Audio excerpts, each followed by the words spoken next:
All right, so part of this challenge is going to be the actual recording and uh, not only just getting through the content, but actually making the videos of it as well. So we're going through Act 2 of Nightmare here, just kind of showing the highlights, some of the good drops, some of the important battles, things like that.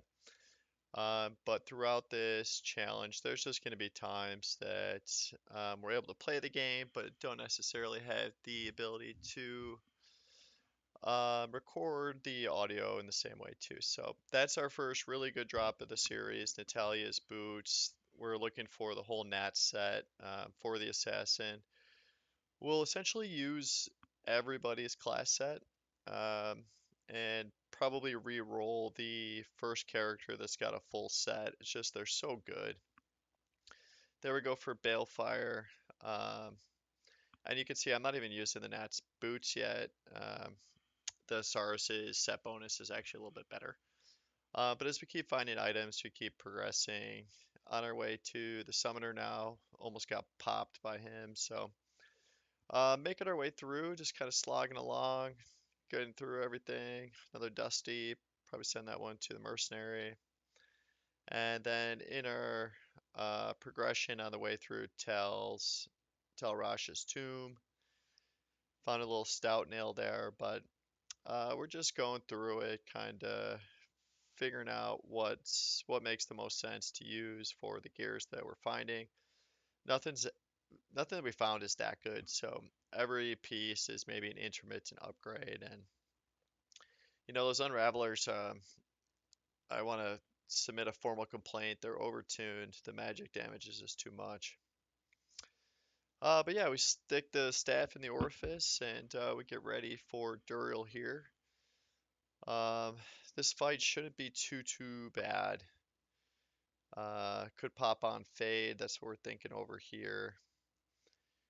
But we've got enough pieces of gear where nothing in Nightmare should be able to just crush us. So yeah, all the gameplay here is at 2 times speed. So I wanted to make sure you guys got to see the full fights for as many as that I could. But I am finding there's some limitations with the editing software. So we're going to do our best here, try to make sure we find the Holy Grail pieces, make sure those are included in the videos. But if we have um, a spot where we miss a Holy Grail item or something like that, we'll just include it in the recap eventually of where we're at. So, but for Nightmare, a lot of this is just getting through the storyline, and the real game kind of starts to get hard at the hell mode where we're starting to get people that are immune to physical damage, or uh, you get a lot more rare mobs in there that are going to have auras, and the aura stacking is a big issue in hell mode. So just going through the Act 3 here, my favorite act, of course, everyone's favorite act. But just kind of gearing up. As far as goals for the channel for this whole series, we do understand this is going to be a pretty difficult task to set on. Not just the Holy Grail aspect of it, which has a lot of RNG to it. Will we find the items that we're missing at the end?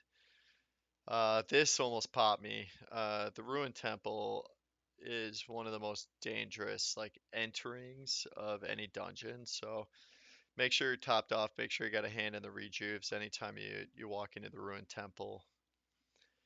Got another set ring here. We were very much hoping we could find a Bulkathos set ring for some PDR and some enhanced damage, but we get another Catherine's ring, which are really good for normal playthroughs where life leech is at 100% of what the item says. So 6% life leech is actually 6% before it gets, I think, halved and then put to 1/3 for hell mode. So we make our way through the council here, get the flail, and then I think I realized that we skipped a spot and have to head back to the spider forest. I think it's the eye or something like that that we missed. So Little pit stop back. Yep, it's the eye. And then here we go, smashing the orb and making our way through Mephisto. So, um, Mephisto here, the mercenary is doing a good enough job just tanking for us as his job.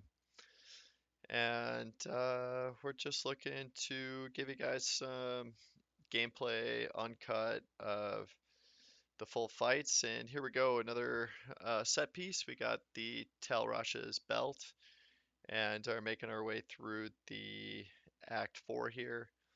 Our second character, which won't be too far down the line, is going to be a sorceress. I think they just need a little bit more gear to start off than a Sin does. But if they're geared properly, there's absolutely no better progression character than a sorceress. You just cannot replace the teleport. It's just so fast, and when you're already geared enough where you're, you know, killing mobs with 2 meters or something like that, then you can really make some good progression through like nightmare mode, especially. So, here we go, another Grail item that I think we'll end up using. This is the Rattle Cage, and we got a max roll on the enhanced damage. So, taking a look, but the one to sin chest piece that we found is quite good. So, Mercenary will find an upgrade in that, at least for Nightmare mode, before he's got to worry about his resistances as well. So still haven't used a shard, just keeping these. I don't think there's a lot of point in corrupting the gear that you're using when you're already progressing just fine. And you can see me decide that this is going to be the end of the day after Diablo. That's one of the rules for a solo self-found hardcore run, is that you do need to pay attention to like the real world situations as well. If you're distracted, if you're tired, it really doesn't take more than a few seconds of just not paying total attention, and then you have fast tracked yourself back to the character selection screen and ruined most of the progress for the day. So I would suggest anytime you're getting tired or uh, you're not really focused, do something that's a little bit less taxing. Maybe go back a little bit and farm up. Um, but yeah, that was pretty good. We got a Millabrega, so one more off the Grail, but also some nice magic find. That's one of the nicer pieces if it's rolled correctly. So we got another upgrade here for our weapons off of Diablo, and we're happy to see any of the Blade Sentinel skills with a little bit of enhanced damage there as well. So that's going to be nice for Act 5. And here we are calling it for the day. This is the official end of day 1. I know it's episode 6, I believe, for the series, but this is the end of day 1's gameplay. So we were able to get to level 50, clear all the way to Act 5, and make a lot of progress, honestly. So I was happy with day 1, but this is where we're going to call it. So we're just doing a little recap, showing off the charms, showing off the gear, the skill tree, mostly into Blade Sentinel, and then a little bit of the utilities. Ended up with 12,000 kills for day 1, and we'll go through, show some of the currency tabs, see where we're at. A little bit more of the stash here, a couple jewels that have some resistances that might be worth keeping. But yeah, here's the mercenary. He's gotten some progression too. We'll see you in Act 5 for Nightmare.